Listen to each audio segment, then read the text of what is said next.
Pues lo cual me queda trazer delante de hecho que um grupo assim grande de produto, tá? Se nós reparar todo produto não tem durante comida e bebida, vamos a bebida alcoólica, não alcoólico, panho, tudo o que nós estamos na pia, água corrente do bocas, não? Pero se vamos a muebles, se nós estamos a parte médico, tudo o que nós estamos gastando, tudo o que nós estamos gastando no transporte,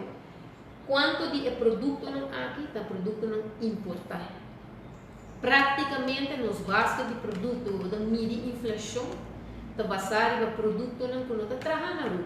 que nós não tá disponível na rua, que nós tá trabalhando para o serviço, tá único coisa praticamente do que nós estamos de turismo, praticamente de serviço, tá único coisa a rua tá produzir arriba sobre isso. Pero de produto, essa aqui tá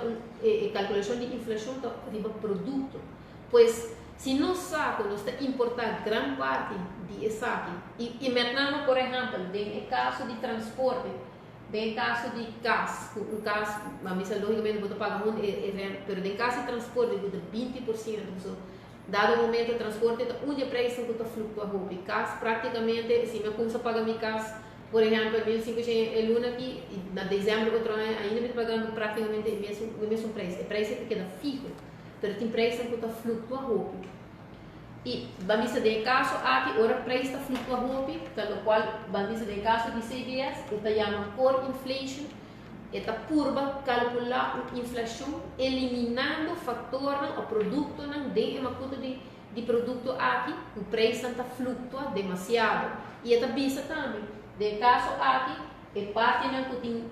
um preço muito volátil, movição muito drástico, está mais tanto comida e energia.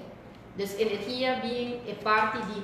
gasolina, é parte de praticamente água corrente, está um pouco mantendo um preço, agora que não fica, mas antes não estava assim.